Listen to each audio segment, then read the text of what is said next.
Well, g'day curd nerds. Today we're going to do an update for Kefalotyri.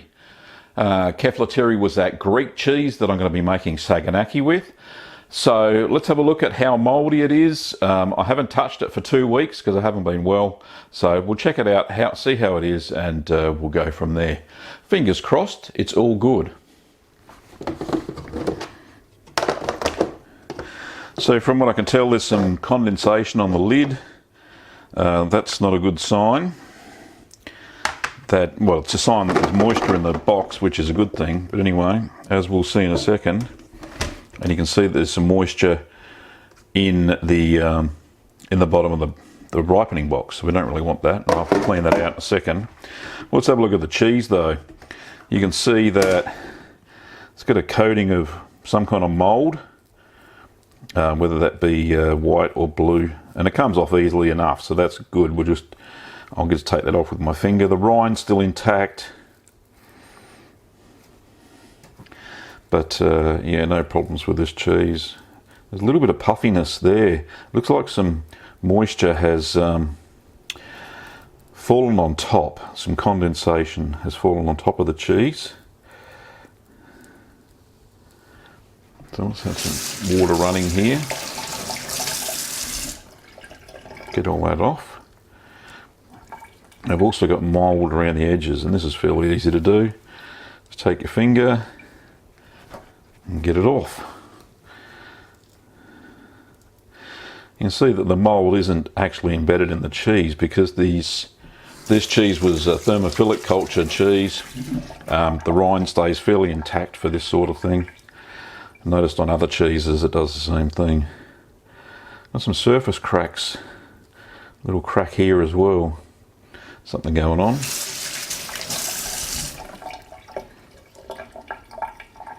Anyway, get most of that mould off.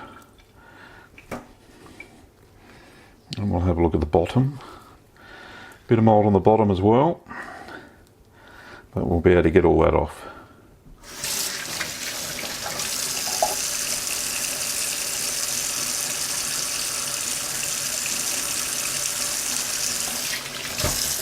Right, so I'm just going to spray a bit of vinegar on top with a cloth, and we'll get the rest of that off. There you go, you wouldn't even know it was there. Well, except for that bit.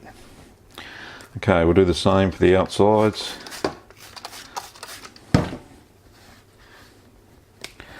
Now this cheese should start to harden up soon. I can feel it's hardening up, but I can also feel that it's cracking a little bit around the edges. That's probably because I haven't turned it when I should have. Doesn't smell off, smells okay, so it's all good. Now let's get rid of this gunk on the top. So I'm just using straight white vinegar out of the bottle, put it into a spray bottle, and that's how I'm killing off all the moulds.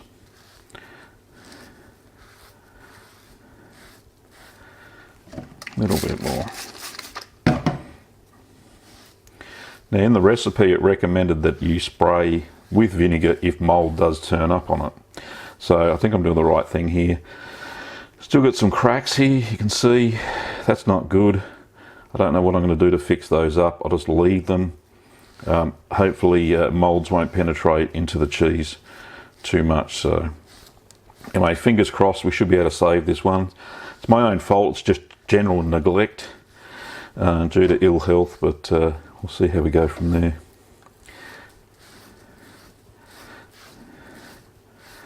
Okay, so that's the cheese all cleaned off. Let's just quickly clean off the mat just under the tap.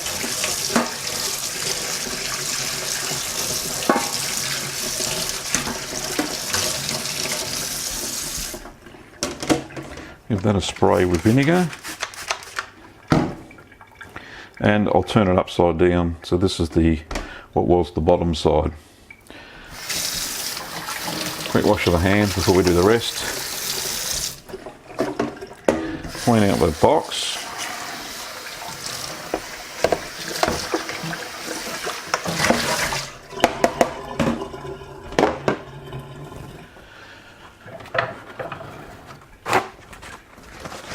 And I'm just going to wipe that dry with paper towel.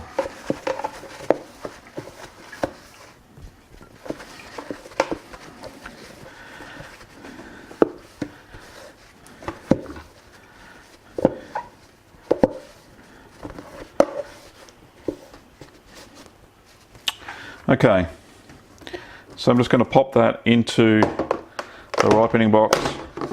And don't get me wrong, I've seen worse cheeses, so this one's scrubbed up alright, there's nothing wrong with this. But we'll see how that goes as we progress. I'll keep a better eye on it. Just wipe off the lid, the condensation on the lid.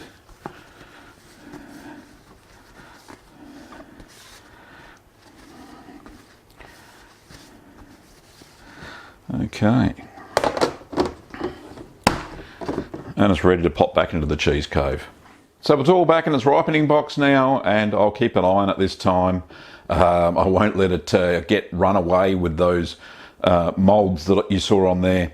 There was a slight puffiness on the top side. Must have been some water or whey dripping on top of the cheese, and that's what normally happens if you have condensation build up on the lid of your ripening box. You actually and if it does drip down onto the cheese, you'll see that it does not only discolor the top of the cheese, but it also creates these little puffy patches, which isn't good for rind formation. Anyway, it's going to stay in the ripening box again for another few months. I'll keep an eye on it, make sure it's all okay, and we'll see where we go from there. Anyway, if you want to see how I made Kefalotyri, then you can check out the video here. Don't forget that you can buy kits, supplies and equipment from littlegreenworkshops.com.au to make all of your cheese making wishes come true.